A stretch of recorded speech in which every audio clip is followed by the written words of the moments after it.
Body positivity haibasi karino. Karigumma matamda Instagram da hashtag oina body positivity haina uramlagani.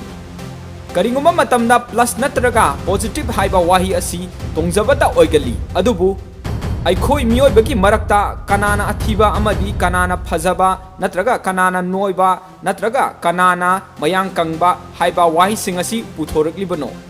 Adubu hauzik 21st century na lakpada mayang kangba noiba Athiba phajaba wahi singasi toina taba uri. Haibadi marketing strategy ama oina sijinnaba haurakli. Phajabagi standard asi kanana liblibano. Ram walk ta chaliba miyoi singnara natraga brand natraga influencer makhoinara. Miyoi kharana aikhoigi body size natraga skin color asi uraga exploit tauri.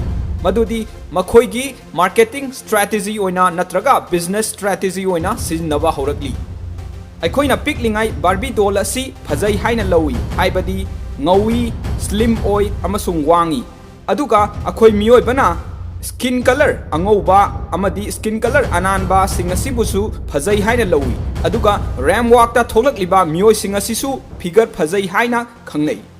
Adubu hangningiba wahang amadi amuba skin amadi sport laiba skin natraga Anoiba body height anemba miyoi singasidi Athiba Kougadra haiba sigi wahang asini.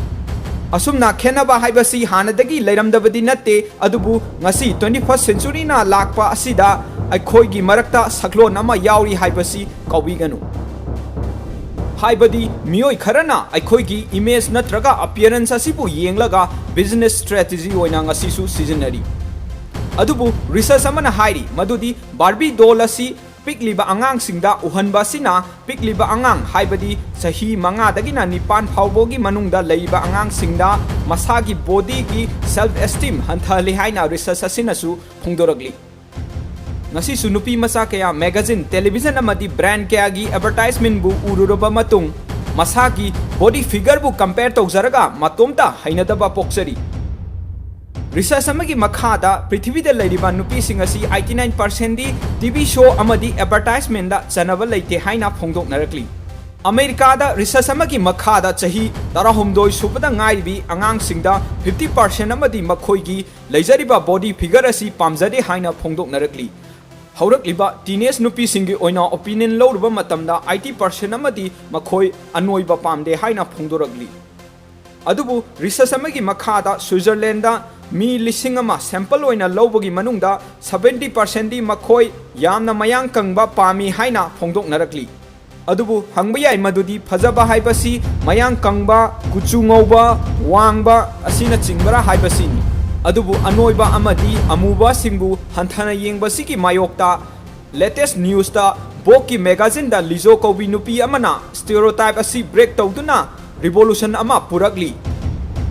Body positivity haibasi aikhoida laiba isagi oijaba body size skin color amadi ishorna piramba asida nungai thokpa amadi harau thokpa asini.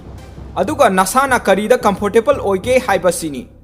Commercial natraga fashion body brand singna nahaki body size pu hanthana uhalli haibasini.